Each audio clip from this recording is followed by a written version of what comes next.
Barber College Success, brought to you by Craig Charles of Crown Cutz Academy, Johnson City, Tennessee, Crown Cutz Academy at Bristol, Virginia, and now Proficient Nail Academy, downtown Johnson City. Spreading love the JC way. Oh, rewind. Spreading love the Tri-City way is one way. But you know what? Spreading love the Crown Cutz way is the only way. With my co-hosts themselves, I'm gonna let them battle for position as either a shoulder pad or a knee pad or some type of pad before they get in the ring. They sometimes battle out like heavyweights. I'm feeling generous. Let me go first. Oh, I don't even want to go now. Was that shots I don't fired? even want to go now. All right, I'll go for the sake of the podcast. It ain't for the sake of the podcast. Ammi Fields, Ammi your barber.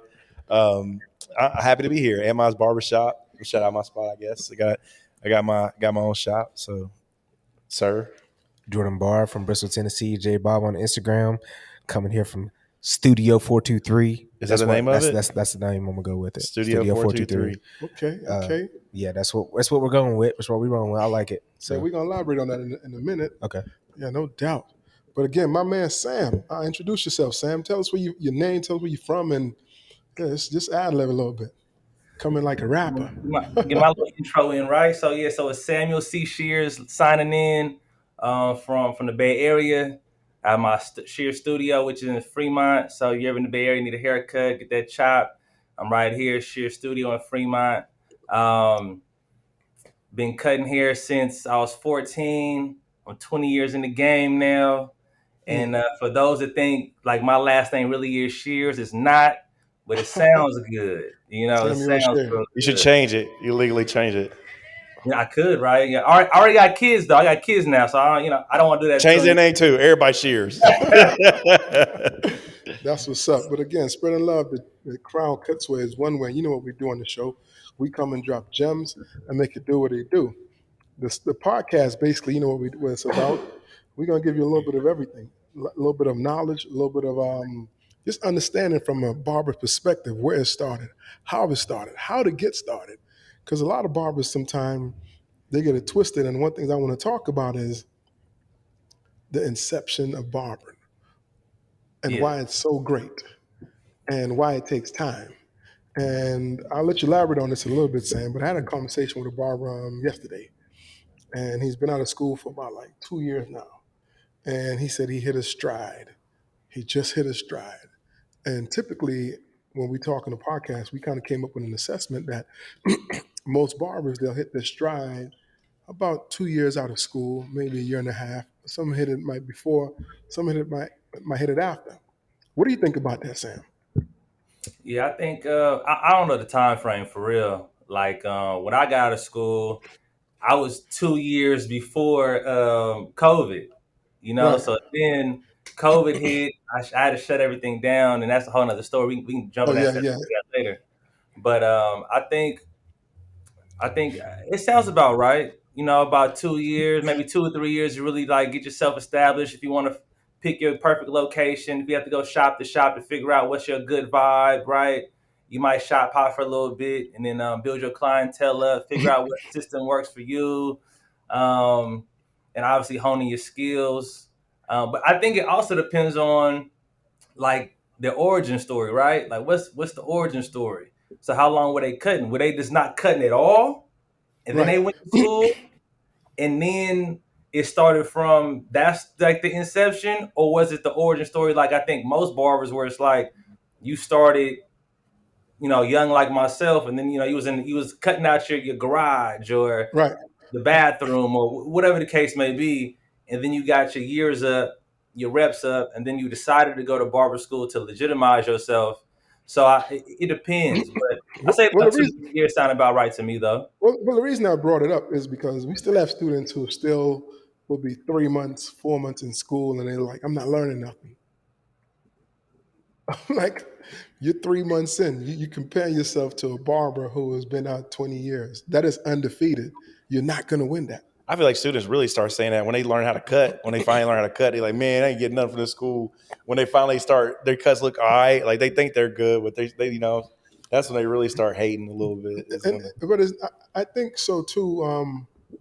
Not so much hating, but I think everybody wants that $30, $40 haircut right away. That's not realistic. You see a barber who was getting $30, $40 for a haircut. He might have been in the game 20 years, 5 years, 6 years, 7 years, 8, whatever amount of time he's put in. But it's very rarely that you come out of school and just going to bang out $40 consistently. no, Because people need to trust that you're going to be there for one. People need to trust that your cuts are going to be consistent. So stop trying to compare yourself. And I understand you want to make money because that's our goal. We go to school to make money. Even an accountant, an engineer, a lawyer come out of school their first year, they're not topping off the top end of their salary. Lawyers come out of school, they're at 65 grand.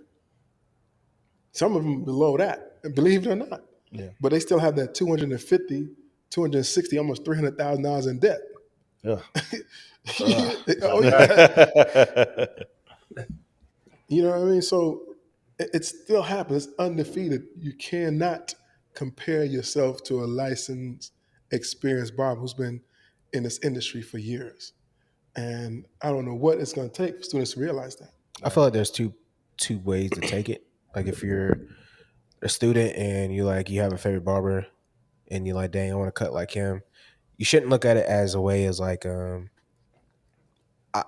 because I always say I was comparing myself too, but I knew it was going to take time to get there. I feel like you have some people you want to look at for a blueprint, just kind of how you want your phase to look. Mhm. Like, there's a good way to compare yourself and a bad way to compare yourself. I feel like. So I feel like you can take what they're teaching or like stuff that they're teaching and apply it to yourself. It's like and this thought just came to my mind, and we all watch basketball, right? You see James Harden do like a step back or a dribble, and you go out there and try it, and you're not coming close to it. Yeah. You know what I mean? You see LeBron spin and come around, or Kobe behind the back, and he just woofed it 360. You go out there and try it, you're like, man, I can't. This is harder than I think. You know what I mean? But you're looking at those guys and seeing that, man, let me try this. But if you keep at it, there's most likely a chance you will get it down eventually. So it can happen, possibility, but it takes time. Yeah. Kobe's been working on that move. Kobe was in the league 10 years before we seen him do that. You know what I mean? He was in the league a long time before he even attempted that. He probably tried it in practice, but the moral of the story is it takes time to get there. Yeah, it reminds me of a quote. There's a quote. I think it was Quincy Jones. I posted on my Instagram. I followed you, by the way, Sam. This man does any kind of haircut. There's nothing he can't do, by the way. I did look at your gram.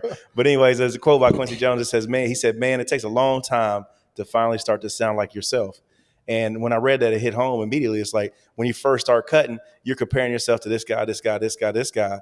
And then eventually you fall into your own style. And then you're not worrying what everybody else is doing. And I guess the reference was for him like music. He related, he would play music like people that he heard. And then finally, after playing music a while, he started to actually sound like how he wanted to sound. Exactly. Like you starting to cut how you want to cut. But it's also from different, but I've also inspiration. Picked certain people, like certain barbers, and I applied it to myself, and now it's mine. Like, you know what I'm saying? So I think I wouldn't say it's a bad idea to compare yourself. What do you think about that, Sam? I think you got to pull from something, like something somewhere, some person for inspiration. You got to model yourself after somebody. You know what I'm saying? And then like the quote, right? The Quincy Jones quote. Then you figure out who you are. Like it's kind of like before I got my own my barber suite, my barber studio, where I took different elements I liked from different shops I used to work in, and then I discarded what I didn't like, what didn't work. Then I cultivated my own experience, and then now this is me. No doubt. So I think that's the same thing even with cutting, right? So you might like someone's blurry fade or how somebody holds the shears or they swagger, right? Like you like my granddad collar shirt and how I got it open, and you know what I'm saying? You like the favorite, and then somebody might model after you, and then eventually they'll dip into their own swagger, right? So I think it's What? that inspiration, right? You got to pull from somewhere. It's that No, it's you're that right. Someone has to be your ripple. You have to be someone else's ripple. But the question is, the caveat is understand that that person ripple who you pulling from, they've put in some work to get there. oh, for sure. And you're not going to be there in 2 days, in 3 months, to just start emulating them. You got to respect that, because it's almost disrespectful to be like, man, I see Sam, and I've been cutting for 2 weeks. I want to top you, Sam. You're like, yo, hold up, pump the brakes a little bit. You know what I mean? That's what I'm talking about. I'm not saying that we have to pull. That's respectful. We are who we are because of others, hands down. But understanding that when the lights is off, Sam is working. Yeah. Are you working just as hard as Sam? Are you working just as hard as Ammi? Are you working just as hard as Jordan? You see what Jordan have, and then some people want to pocket watch and be like, man, how you get that? I know I'm working hard at Jordan because I be getting up 5 a.m. Jordan ain't roll out of bed till about 10. He gonna be going to cut till about 10. But I be staying in the shop till about 10. He switched it up. So it evens out. It evens Hey out. man, I'm on Snapchat at 12 working on the house. That's all I'm saying. All I'm saying. So so how'd you get started? Who was your ripple? What got you going? Oh, it was the inspiration. It might be a lot like other people's, right? So I'll give you the full breakdown. And forgive me ahead of time. I can be a little long winded, right? No, Do you your good. thing. So I'm in the barbershop one day. It's me and my dad, right? We in the barbershop, real popping barbershop out here in the Bay Area. I'm not gonna say the name just because I don't want to seem like I'm throwing shade. But for those in the Oh, Bay Area, it's only a couple popping ones out here. At least when I was a kid, which is 20 years ago. But anyway, so we in the shop, and this is when appointments just like started. You feel me? And it's not like no booking apps. So for the kids watching today or the young people today, it was just, phone call, you call and they write your name on in the book. So me and my dad, we in the shop and we sitting there.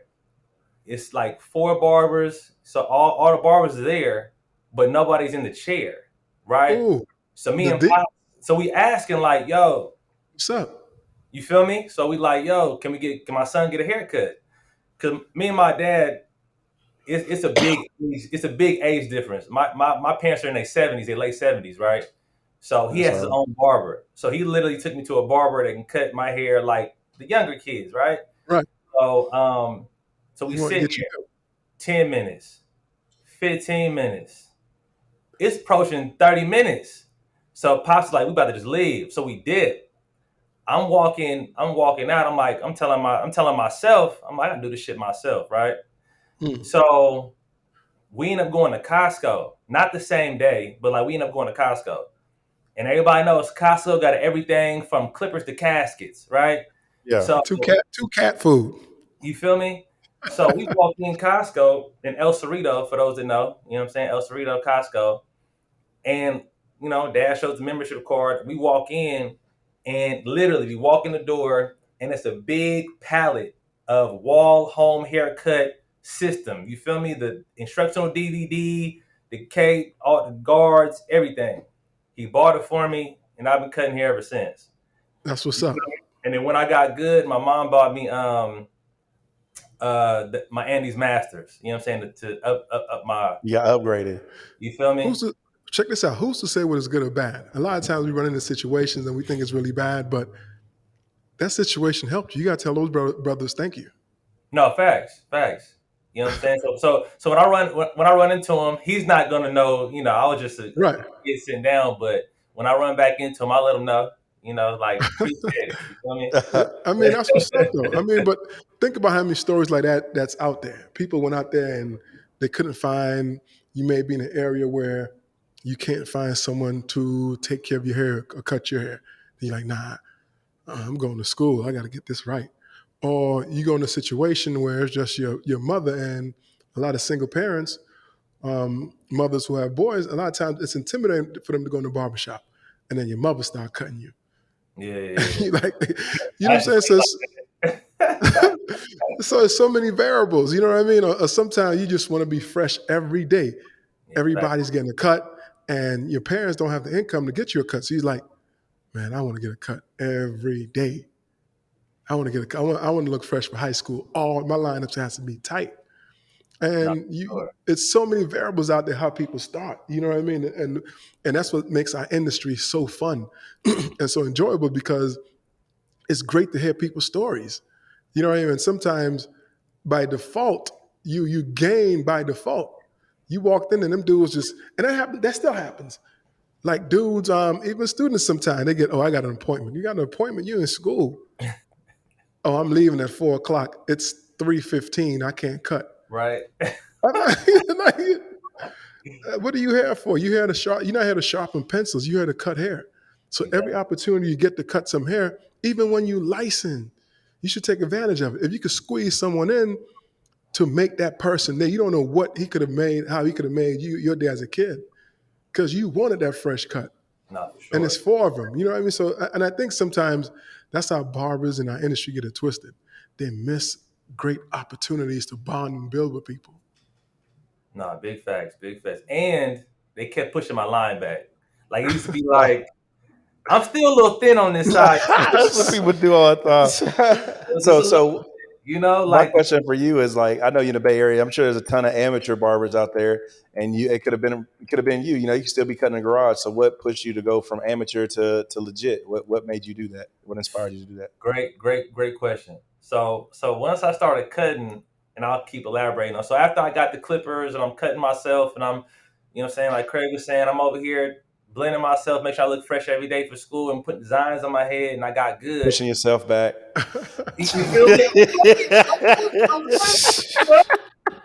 Definitely. But at least I was doing it for free. Yeah, Right? I understand. You know, so I was doing that, and then I cut hair in high school, and I went off to college at Morehouse. I was cutting hair. For those who don't know, Morehouse is an all male institution, so I'm making So you've been on the East Coast.